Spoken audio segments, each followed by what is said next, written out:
Hello बच्चों, कैसे हैं आप सभी। होप करता हूँ सब बढ़िया होगा।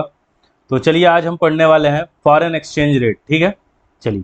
तो फर्स्ट टॉपिक है हमारा फॉरेन करेंसी। तो जाहिर सी बात है, जो भी इंडिया के एस्पेक्ट से अगर हम देखें, कोई भी अदर कंट्री की जो करेंसी है वो हमारे लिए क्या हो जाएगी, फॉरेन करेंसी। ठीक है ना।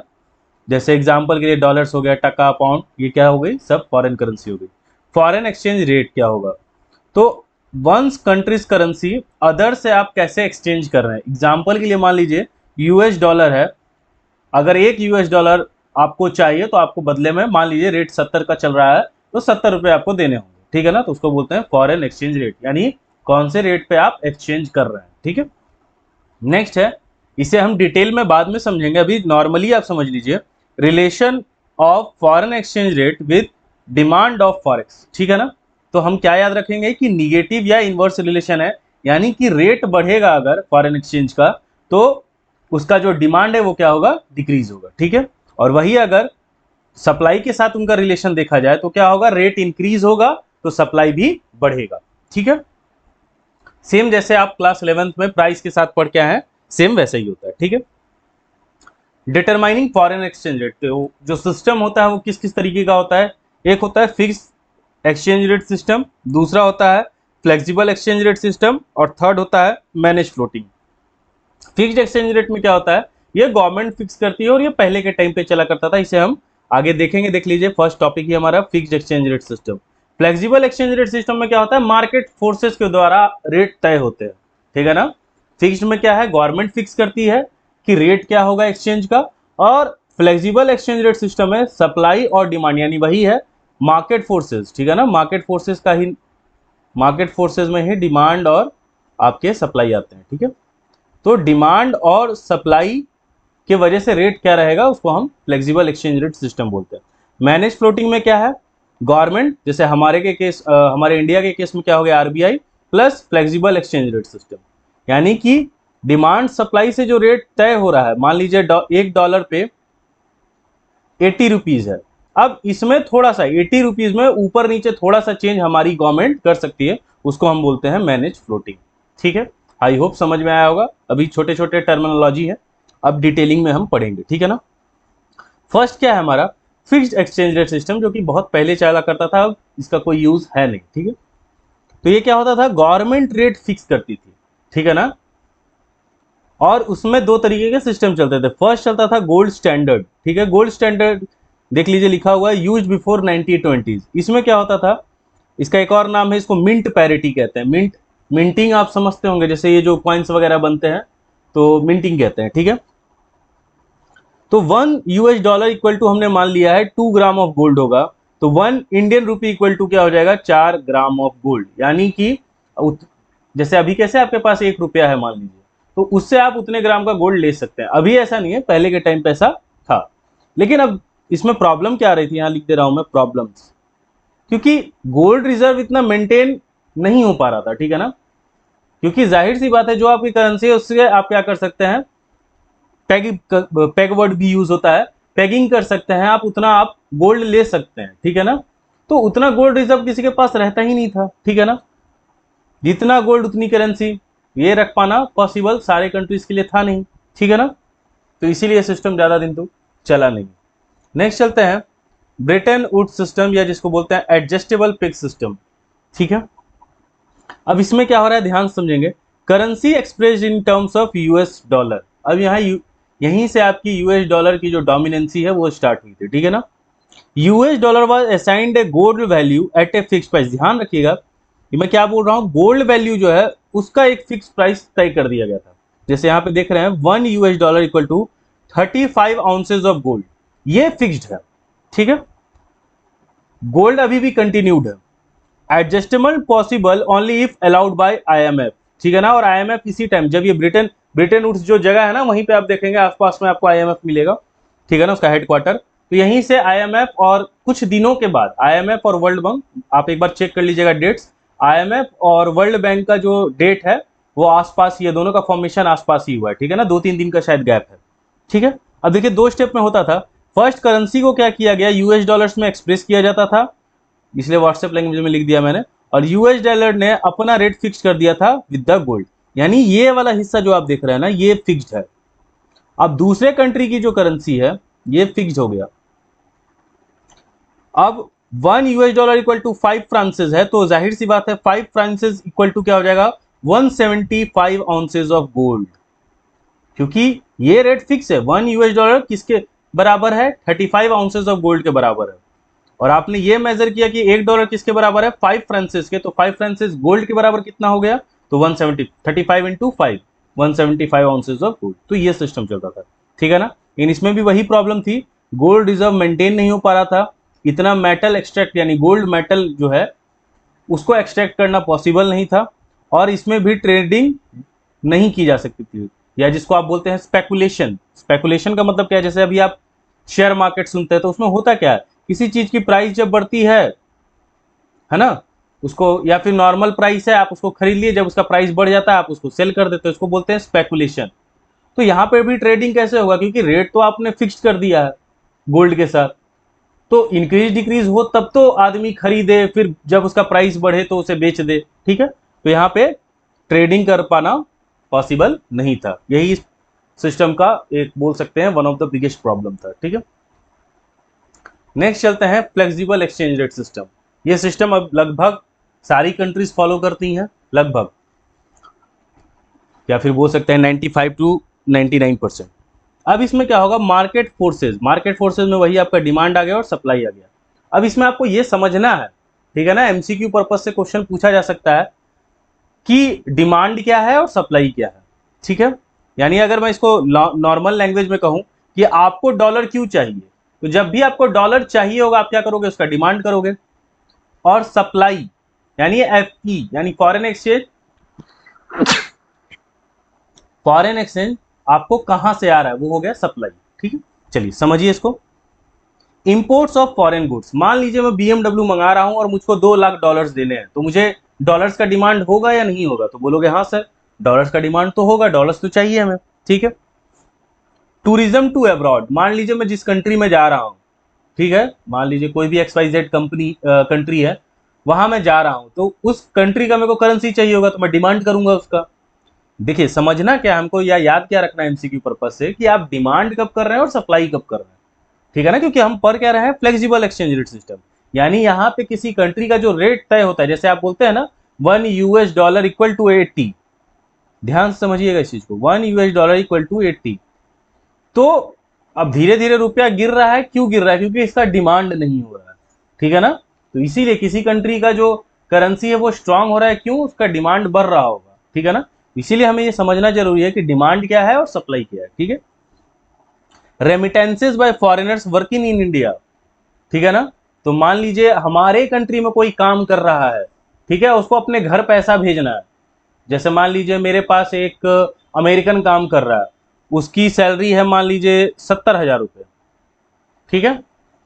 तो 70,000 रुपये तो वो रुपीज थोड़ी सेंड करेगा, उसके कंट्री में तो डॉलर चल रहा है, वो तो डॉलर सेंड करेगा, तो वो भेजेगा क्या, डॉलर, उसको डॉलर का डिमांड होगा। Repayment of interest and loan, repayment कर रहे हैं, तो जैसे जिस करेंसी में आपने लिया था उस करेंसी में आपको लौटाना होगा, तो उसके लिए भी डिमांड करोगे। जैसे आपने 1,000 डॉलर्स लिए थे किसी कंट्री से, तो आपको जब रिटर्न करोगे तो आपको क्या देना है, 1,000 डॉलर ही दोगे, तो डिमांड करोगे 1,000 डॉलर का। Grants and donation to rest of the world, किसी को ग्रांट दे रहे हैं या किसी को डोनेशन दे रहे हैं, तो उस कंट्री के करेंसी में ना डोनेशन देंगे, अपने करेंसी में नहीं देंगे, ठीक है। Extension of loans to the foreigners, extension यानी एक्स्ट्रा आप लोन वगैरह प्रोवाइड कर रहे हैं, तो उस केस में भी आपको उस कंट्री के एस्पेक्ट में या उस कंट्री के करेंसी में ही आपको लोन्स देने होंगे। स्पेकुलेटिव ट्रेडिंग, यह भी आपको मैंने बताया कि कम में खरीदा, प्राइस बढ़ा तो फिर सेल कर दिया और प्रॉफिट अर्न, ठीक है। नेक्स्ट है सप्लाई। सप्लाई आपको कहां कहां से आ रहा है, एक्सपोर्ट किया आपने तो आपको फॉरेन करेंसी आएगी। टूरिज्म फ्रॉम अब्रॉड, अब बाहर से कोई पर्सन आ रहा है, अमेरिका से, ब्रिटेन से, तो कोई पाउंड लेके आ रहा है, कोई डॉलर लेके आ रहा है, फिर यहाँ पे एक्सचेंज करता हुआ, तो हमारे पास क्या आ रहा है, फॉरेन करेंसी आ रही है। सप्लाई कहाँ कहाँ से आ रहा है वो हमें जानना है। FDI बाई MNC, यानी कोई मल्टीनेशनल कंपनी यहाँ पे सेटअप हो रही है, जैसे नेस्ले हो गया या हिंदुस्तान यूनिलीवर हो गया, तो ऐसी कंपनी हमारे कंट्री में आ रही है, तो वो वहाँ का करेंसी लेके आएगी और यहाँ पे फिर एक्सचेंज कराएगी, तो हमारे पास वो करेंसी फॉरेन करेंसी आ जाएगी। Remittances by Indian working abroad, अब हमारे लोग बाहर काम कर रहे हैं तो यहाँ पे भेजेंगे तो वही डॉलर्स वगैरह भेज देंगे। अब उसे हम क्या करते हैं, जैसे देखिए आपका कोई भाई रह रहा है, ये आपका भाई है, अमेरिका में काम कर रहा है, ठीक है, तो ये क्या भेज दिया, $100 भेज दिया आपके अकाउंट में, तो आप डॉलर थोड़ी खर्च करोगे, तो ये $100 कौन रख लेता है, आरबीआई रख लेता है, और बदले में $100 के मान लो 70 का रेट चल रहा है तो 7,000 रुपए आपके अकाउंट में डाल दिया जाता है, ठीक है। Purchase of shares by foreigner, तो फॉरेनर शेयर्स खरीद रहे हैं, मान लीजिए रिलायंस का शेयर खरीद रहे हैं वो, ठीक है, तो पेमेंट तो उनको रुपीज में करना है ना, तो वो तो अपना डॉलर्स भेज देंगे और बदले में क्या ले लेंगे, रुपीज ले लेंगे, तो हमारे पास क्या आया, डॉलर्स आए। डिपॉजिट्स बाय एनआरआई, तो जो एनआरआई यानी नॉन रेजिडेंट ऑफ इंडिया, ठीक है, अगर आप लोग फर्स्ट चैप्टर पढ़े हैं नेशनल इनकम तो आप लोगों को पता होगा, नहीं पढ़े हैं तो कुछ एक दो दिन में हम वही चैप्टर पढ़ने वाले हैं। तो यानी बाहर जो इंडियंस रह रहे हैं, ठीक है ना, तो वो अपना बैंक अकाउंट यहाँ पे ओपन किए हुए, वहां पे पैसा भेज रहे हैं, तो क्या आ रहा है, फॉरेन करेंसी आ रही है हमारे पास। Grants and donation to rest of the world, ये हमें मिल रहा है, यहाँ पे देखिए, यहाँ पे भी था grants and donation to rest of, तो यहाँ फ्रॉम कर देना चाहिए, from rest of the world, यानी हमें मिल रहा है, तो हमें हमारी जो करेंसी है हमें उसमें चाहिए, तो मान लीजिए उनके पास नहीं है तो वो डॉलर्स में देंगे और उसे हम फिर अपने करेंसी में चेंज कर लेंगे, ठीक है। तो ये होता है डिमांड और ये होता है सप्लाई। चलिए, ये एमसीक्यू पर्पस के लिए याद रखना है आपको। अब एकदम वेरी वेरी इंपॉर्टेंट टॉपिक है, मतलब कि एग्जाम में आता ही आता है, ठीक है, बहुत बार पूछा गया, how is foreign exchange rate determined, ठीक है, तो हम तो बोल रहे हैं मार्केट फोर्सेस से डिटरमाइन होता है, तो वही समझना है कैसे डिटरमाइन होता है। पहले यहां पे समझा दे रहा हूं, फिर साइड में भी बना के मैं आपको दिखाऊंगा, ठीक है। फर्स्ट क्या देख रहे हैं, rate of dollar in terms of rupee, ठीक है ना, तो 70-74 कर दिया है हमने। नॉर्मल सा चीज देखिए कि रेट जब बढ़ रहा है 70 से क्या हो रहा है, 74 हो रहा है, तो जो क्वांटिटी है वो क्या हो रही है, डिक्रीज, यानी जो अभी हमने सबसे ऊपर में आपको मैंने बताया था कि हम डिटेल में आगे पढ़ेंगे, देखिए यहाँ पे पढ़ा था ना, फॉरेन एक्सचेंज रेट का डिमांड के साथ कैसा रिलेशन है, निगेटिव, यहाँ आपको कुछ निगेटिव नहीं दिख रहा है कि रेट बढ़ रहा है तो डिमांड क्वांटिटी क्या हो रही है, कम हो रही है, ठीक है। चलिए इधर देखते हैं, सप्लाई के केस में रेट बढ़ रहा है तो सप्लाई भी क्या हो रहा है, बढ़ रहा है, ठीक है, 70 से 74 गया तो क्वांटिटी भी क्या हो गई, बढ़ गई, ठीक है। अब ये बड़े वाले, ये दोनों आपको बनाना नहीं होता, ये समझाने के लिए बस बताया है, बनाना आपको ये डायग्राम है एग्जाम में, ठीक है, पहले इसको समझते हैं। प्रोटोटाइप,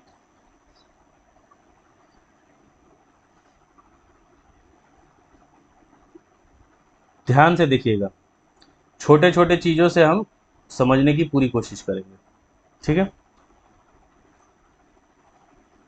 एक लाइन ये, एक लाइन ये और एक लाइन ये, ठीक है, मान लीजिए 70 हो गया, 74 हो गया, 4 घटा देते हैं 64, ठीक है। डिमांड का लाइन आपने पढ़ा होगा क्लास 11 में, कुछ ऐसा जाता है, सॉरी, है ना। अब ध्यान से देखिए, एक एक करके चीजों को समझेंगे क्योंकि हमें दोनों चीजों को मिक्स करना है। पहला मैं बोल रहा हूं कि ये आपका हो गया इक्विलिब्रियम लेवल, ठीक है। अब रेट बढ़ा यानी 70 से 74 हुआ, तो ये देखिए ये मेन क्वांटिटी की आपकी, ये हो गई मेन क्वांटिटी, ये क्या हुआ, रेट बढ़ा तो देखिए डिमांड क्या हो रहा है, घट रहा है ना आपका, यानी Q से Q1 जा रहा है, और वही रेट क्या हुआ, डिक्रीज हुआ, तो डिमांड बढ़ गया, Q से Q2 पे चला गया। ये समझ में आ रहा है आपको। अब बात करते हैं सप्लाई की, ध्यान से देखिएगा, सप्लाई, सप्लाई के लाइंस को देखना है, अभी एकदम डिमांड के लाइन को नहीं देखना है। 74 यानी 70 से बढ़ के 74 हो गया, तो ये लाइन देखिए कुछ ऐसे ऐसे करते करते यहां जाएगा, यानी यहां से सप्लाई यहां बढ़ा, तो ये देखिए ये लाइन फिर आते आते यहां कुछ आ जाएगा। ध्यान से देखिए, फर्स्ट पहले इस लाइन को देखिए, इसको मैं अलग कलर से ले लेता हूं, ठीक है ना, ठीक है, ध्यान से देखिए, 70 से क्या हुआ, 74 हुआ, तो हमें सप्लाई का लाइन देखना है, इसलिए ये डी वाले लाइन को मत ध्यान दीजिए, ये ध्यान दीजिए, यहां से बढ़ के लाइन कहां गया, यहाँ एक्स्ट्रा गया, सप्लाई का लाइन क्योंकि ये है तो यहां तक पहुंचा यानी बढ़ गया, 70 से 74 हुआ तो सप्लाई भी हमारा बढ़ गया है, Q से Q1 आ गया है, देखिए यहाँ पे टच हो रहा है क्योंकि, तो Q से क्या हो गया, Q2 पे चला गया। अब दूसरी चीज देखते हैं, 70 से घट के 64 हुआ, तो ये जो यहाँ से लाइन जा रही है ये यहीं पे टकरा गई और यहाँ से यहाँ आ गई, तो Q से क्या हो गया, Q1 हो गया, घट गया, यानी दोनों चीजें फॉलो यहाँ पे हो रही है, तो हाँ सर यहाँ पे फॉलो हो रही है। अब ध्यान से समझते हैं कि ये जो एरिया यानी डिमांड यहाँ तक होना चाहिए था, इसको कोई और कलर ले लेता हूँ, डिमांड देखिए यहाँ तक होना चाहिए था, ठीक है ना, और सप्लाई देखिए यहाँ है, ठीक है, यानी यहाँ पे मैं बोल सकता हूँ कि एक्सेस क्या है, सप्लाई है मेरा, ठीक है ना। डिमांड सप्लाई एक जगह होता है तो इसको इक्विलिब्रियम बोलते हैं, लेकिन इस केस में यानी जब 70 से 74 हुआ तो यहाँ डिमांड कम है सप्लाई ज़्यादा, यानी सप्लाई एक्सेस हो गया, तो इस केस में क्या होगा, डिमांड कम हो रहा है, डिमांड कम हो रहा है तो फिर रेट क्या होगा, डिक्रीज होगा, रेट क्या होगा, डिक्रीज होगा। तो यानी कि देखिए हर चीज घूम के इक्विलिब्रियम लेवल पे ही जाती है और उसको वहीं जाना चाहिए, ठीक है। तो यानी ये 74 से वापस घट के कहाँ आएगा, 70 पे आएगा, तो हम इक्विलिब्रियम लेवल पे आ जाएंगे। इस केस को देखिए, यहाँ पे सप्लाई कम है और यहाँ पे डिमांड क्या है, ज्यादा है, सप्लाई कम और डिमांड ज्यादा, तो यानी एक्सेस डिमांड का केस है, एक्सेस क्या है, डिमांड का केस है, डिमांड ज्यादा है और सप्लाई क्या है, कम है, तो रेट क्या होना चाहिए, रेट बढ़ेगा, तो अगेन 64 से ये बढ़ के कहाँ जाएगा, 70 पे जाएगा, इक्विलिब्रियम लेवल पे जाएगा। यही चीज आपको समझनी है, इसका एक्सप्लेनेशन आपकी किताब में दिया है, जो मैंने बोला वही ये मेन बात हो गई, ये तो लिखना ही लिखना है, ठीक है ना। लेकिन कुछ और एक्स्ट्रा पॉइंट वगैरह लिखने होते हैं कि ये पॉइंट ई है इक्विलिब्रियम लेवल, यहाँ से पॉइंट डी ई है ये एक्सेस सप्लाई का पॉइंट है, ये सारी चीजें लिखनी होती है। 5 मार्क्स में क्वेश्चन आता है, बहुत बार आया है, देख लीजिए इसको, यहाँ पे भी मैंने साफ सुथरा बनाया हुआ है, नोट्स में आपको मिल जाएगा। यानी कि ये जो एरिया है डिमांड यहाँ तक होना चाहिए था, डिमांड और सप्लाई यहाँ तक है, यानी डिमांड से ज़्यादा सप्लाई है, यानी एक्सेस सप्लाई का केस है, और डिमांड क्या है, कम है, तो सप्लाई मान लीजिए 10 है, डिमांड सॉरी सप्लाई 15 है, डिमांड 10 ही है, तो क्या होगा, रेट गिर जाएगा, यानी 74 से इसे फिर वापस कहाँ आना होगा, 70 पे आना होगा। और इस केस में क्या हो रहा है, सप्लाई कम है और डिमांड ज़्यादा है, यानी एक्सेस डिमांड का केस है, तो सप्लाई डिक्रीज करेंगे जिससे क्या हो जाएगा, हमारा रेट ऊपर जाएगा, तो फिर ये 66 से बढ़कर 70 पे आएगा, ठीक है। आई होप समझ में आ गया होगा, ये एग्जाम में आता है, इसके मैरिज डेमेरिज तो नहीं आते हैं, बस मैंने लिख दिया है। यानी कि इस सिस्टम में गोल्ड रिजर्व रखने की कोई जरूरत नहीं है, इंटरनेशनल लिक्विडिटी रहती है, ठीक है ना, यानी आप कोई भी करेंसी को बेच के डॉलर्स वगैरह ले सकते हैं, क्योंकि रेट बढ़ रहा है घट रहा है, ठीक है ना, मार्केट फोर्सेज है, तो इसी से एक फायदा भी है कि स्पेकुलेशन भी कर सकते हैं हम, ट्रेडिंग। वेंचर कैपिटलिज्म यानी कोई स्टार्टअप फॉरेनर्स हैं वो यहाँ इन्वेस्ट करना चाहते हैं, तो वो क्या कर सकते हैं, करेंसी को चेंज कर सकते हैं, एक्सचेंज कर सकते हैं, ठीक है। डिमेरिट्स क्या है, मार्केट जो है बार बार इनस्टेबल रहता है, क्यों इनस्टेबल रहता है, क्योंकि रेट बार बार चेंज होते रहते हैं, ठीक है ना। कुछ कुछ कंट्रीज की जो गवर्नमेंट है वो स्टेबल मॉनेटरी पॉलिसी बना के रखनी चाहती है, ठीक है ना, क्योंकि आप लोग भी ये बैंकिंग टॉपिक्स में पढ़ के आ चुके हैं, मॉनेटरी पॉलिसी को क्या बना के रखना होता है, स्टेबिलिटी, क्योंकि इन्फ्लेशन ज़्यादा ना हो ना डिफ्लेशन ज़्यादा हो इकोनॉमी में, ठीक है। बायलेटरल ट्रेड एग्रीमेंट, बहुत सारी कंट्रीज क्या करती है, रेट फिक्स कर लेती है, ठीक है, उनका डॉलर के हिसाब से देखा जाए तो करेंसी ऊपर नीचे हो रही है, लेकिन वो दोनों आपस में बात कर लेते हैं कि हम इतने में ही ट्रेड करेंगे, ठीक है ना, ये हम आगे भी टॉपिक में पढ़ेंगे कि वो लोग क्या करते हैं, जैसे मान लीजिए इंडिया है और रशिया है, या कोई भी चाइना है, चाइना के साथ तो संबंध ठीक नहीं है, रशिया है, ठीक है, तो अब यहाँ पे क्या होगा, मान लीजिए $1 इक्वल टू आज का रेट है 84 और $1 इक्वल टू मान लीजिए रशिया का जो है वो मान लीजिए 90 है, लेकिन कल ये रेट बदलने वाला है, रोज रेट्स बदलते हैं, तो इंडिया क्या बोल रहा है कि हम जो है ना 80 और ये बोल रहे हैं 91 इसी पे ट्रेड करेंगे, चाहे मार्केट में हमारा करेंसी का जो वैल्यू है बढ़े घटे उससे मतलब नहीं है, हम ट्रेड इसी पे करेंगे, तो ये फिक्स कर लिया, बायलेटरल एग्रीमेंट, बायलेटरल मतलब टू पार्टीज आपस में एग्रीमेंट कर लेते हैं ट्रेड रिलेटेड, ठीक है ना, ट्रेड लग गया तो ट्रेड रिलेटेड, ठीक है। चलिए नेक्स्ट टॉपिक है हमारा foreign exchange rate, foreign exchange market. तो जाहिर सी बात है मार्केट क्या होता है, मार्केट होता है जहां पे गुड्स एंड सर्विसेज का परचेज सेल हो, ये क्या है, फॉरेन एक्सचेंज मार्केट, तो यहाँ पे क्या होगा, फॉरेन जो करेंसीज है उसकी बाइंग और सेलिंग होगी, ठीक है ना, purchase and sale of forex can happen, market for national currencies of different countries, ठीक है ना, तो जितने कंट्रीज की जो करेंसीज है उसका बाइंग सेलिंग यहाँ पे चलता है। फंक्शन क्या क्या है, ट्रांसफर फंक्शन, ये भी पूछा जाता है। ट्रांसफर फंक्शन बहुत कम चांसेस है कि ये आएगा। एक और टॉपिक है जो नीचे दिया हुआ होगा, उसे हम समझेंगे, वो आता है, ठीक है। फंक्शन क्या है, फर्स्ट है ट्रांसफर फंक्शन, यानी आप अपने करेंसी को दूसरे कंट्री में ट्रांसफर कर सकते हैं। क्रेडिट, लोन पर करेंसी आप ले सकते हैं। Third, hedging. हेजिंग का मतलब क्या है, जैसे मेन एक्सपोर्ट इंपोर्ट बिजनेस में ये काम आता है, जो मैंने अभी बताया था इंडिया और रशिया का, जैसे ट्रेड एग्रीमेंट कर लिया रशिया के साथ, ठीक है ना, यानी mutually agreed at foreign exchange rate, यानी वो जो रेट होता है ना वो लोग फिक्स कर लेते हैं, ठीक है ना, कि किसी को लॉस ना हो।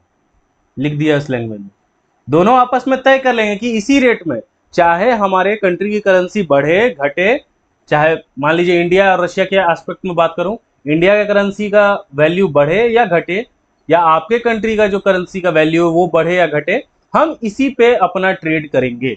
रेट फिक्स कर दिया, ठीक है ना। चलिए नेक्स्ट है, फॉरेन एक्सचेंज मार्केट के दो टाइप होते हैं। फर्स्ट होता है स्पॉट मार्केट और दूसरा होता है फ्यूचर या फॉरवर्ड मार्केट। इसका एक मैं बहुत अच्छा एग्जांपल देता हूं। जैसे एग्जांपल, मान लीजिए आपको अभी गोवा जाना है, सबका सपना होता है वही गोवा जाना, जो कि पूरा कभी नहीं होता ठीक है, तो मान लीजिए आपको अभी जस्ट गोवा जाना है, आप लोगों ने दोस्तों के साथ प्लान किया और आप लोग बोल रहे हो कि परसों हम लोग गोवा निकलेंगे। तो सच सच बताओ, जो फ्लाइट आप लोगे तो उसका जो टिकट होगा उसके चार्जेस क्या होंगे, हाई या लो? बोले सर हाई होगा सर, एक दिन दो दिन के अंदर हम लोग टिकट ले रहे हैं तो उसका प्राइस तो ज़्यादा ही होगा। तो अगेन आपने क्या किया, इसको ऑन द स्पॉट फिक्स किया और अब आप लोग सोच रहे हैं कि गोवा परसों निकलेंगे, तो प्राइसेस आपको ज़्यादा लग रहे हैं, ठीक है। नेक्स्ट क्या है, फ्यूचर और forward market for future delivery, यानी इसमें क्या कर रहे हो, गोवा ही जाना है, प्लान आपने कर लिया है कि 6 मंथ बाद जाएंगे और टिकट को आपने आज ही परचेस कर लिया है, यानी जाओगे कब, 6 मंथ के बाद।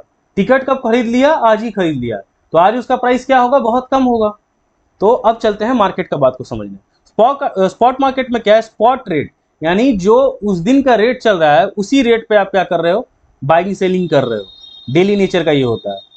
फ्यूचर या फॉरवर्ड मार्केट क्या है, for future deliveries market, rate जैसे पहले फिक्स कर लिया, अब जो डिलीवरी करनी है वो बाद में होगी, ठीक है ना।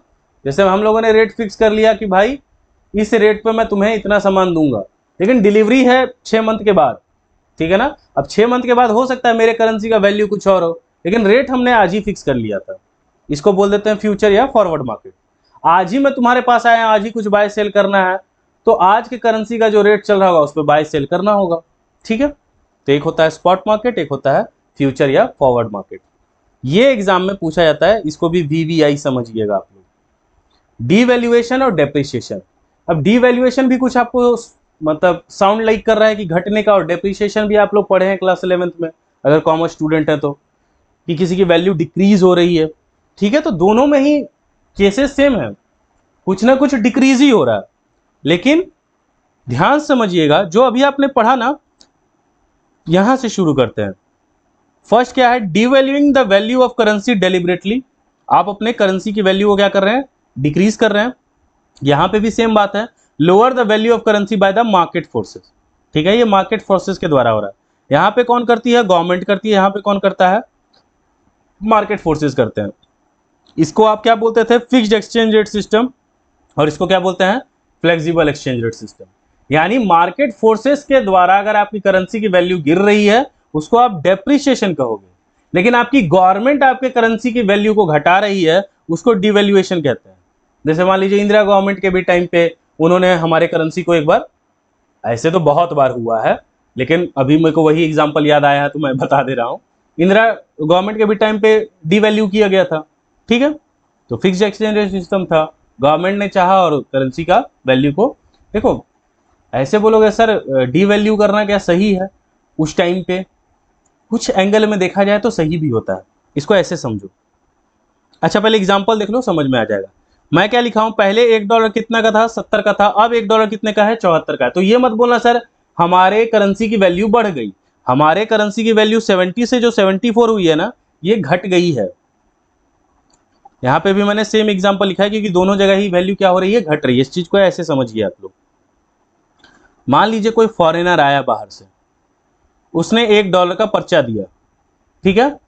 तो आपने उसको पहले दिया 70 रुपये का सामान, अब वो 4 महीने के बाद आया है, फिर $1 का उसने नोट दिया और आप 74 या 80 रुपीज़ का सामान दे रहे हो। अब बताओ तुम्हें घाटा है कि फायदा है? बोले सर घाटा है ना, पहले 70 का ही सामान दे रहा था, अब तो 80 रुपये का सामान देना पड़ रहा है। लेकिन इससे क्या होता है, जो फॉरेन कंट्रीज के लोग हैं ना, उनके लिए हमारा सामान हो जाता है सस्ता, और सस्ता हो जाता है तो वो हमारी चीज़ों को ज़्यादा खरीदते हैं, ठीक है ना। तो उससे क्या हो रहा है, हमारे कंट्री की चीज़ों का सेल ज़्यादा हो रहा है, इसलिए भी उस टाइम पे ये सारी चीज़ें की जाती थी, ठीक है। और याद रखोगे आज़ादी के टाइम पे देखोगे ना, तो $1 इक्वल टू 1 रुपीज़ था। आज $1 देख सकते हो शायद 80 चला गया है।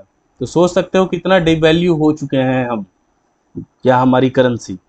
नेक्स्ट है इसका जस्ट अपोजिट, रीवैल्यूएशन और एप्रिसिएशन। तो इसमें क्या होगा, दोनों में करेंसी बढ़ेगी, लेकिन एक क्या होगा गवर्नमेंट के द्वारा होगा, एक क्या होगा मार्केट फोर्सेस के द्वारा होगा। जो गवर्नमेंट के द्वारा होगा वो फिक्स्ड एक्सचेंज रेट सिस्टम होगा, और जो मार्केट के द्वारा होगा वो फ्लेक्सिबल एक्सचेंज रेट सिस्टम होगा, ठीक है।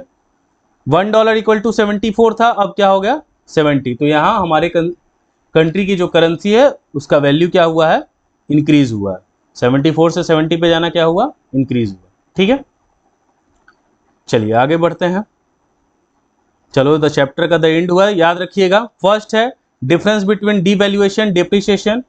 ज्यादातर ये पूछा गया, ऐसा नहीं है कि अब ये मत पढ़ना, इसका जस्ट तो अपोजिट ही है रिवैल्यूएशन और एप्रिसिएशन, तो ये भी पढ़ लेना, ठीक है ना। सेकंड है explain the determination of equilibrium exchange rate in the foreign exchange market. वही जो आपने पढ़ा, जो बड़ा सा डायग्राम था, ठीक है, ये आपको बताना है, एक्सप्लेन करना है, ठीक है। Distinguish between the fixed exchange rate system and floating exchange rate system. If the exchange rate falls explain its effects on exports and. तो सिर्फ एक्सपोर्ट और इंपोर्ट पे क्या इंपैक्ट आएगा वो बताना है, ठीक है। तो आई होप आप लोगों को सारी चीज़ें समझ में आई होंगी। फिर भी आपका कोई डाउट रह गया है, ठीक है ना, द एंड है। कोई डाउट रह गया आप मुझे इंस्टाग्राम पे भेज सकते हैं मैसेज, या अपना डाउट्स भेज सकते हैं, ठीक है। और कोई नोट्स डाउनलोड वगैरह जो कर रहे हैं वो आप टेलीग्राम चैनल पे जाके ज्वाइन करके नोट्स को डाउनलोड कर सकते हैं। इंडियन इकोनॉमी के भी टोटल नोट्स मैंने टेलीग्राम पे डाल दिए हैं, और इस चैप्टर का भी मैं नोट्स डाल चुका हूँ ऑलरेडी, ठीक है। और बाद बाकी अपने दोस्तों को शेयर करें, ज़्यादा टाइम बचा नहीं है, एग्ज़ाम पास में है, ठीक है ना। कुछ दिनों के बाद प्री बोर्ड शुरू हो जाएंगे दिसंबर के, ठीक है। सो मन लगा के पढ़ते रहिए, कोई भी दिक्कत होता है मुझे इंस्टाग्राम पे ज़रूर बताइए। फिर मिलते हैं, बाय, गुड नाइट।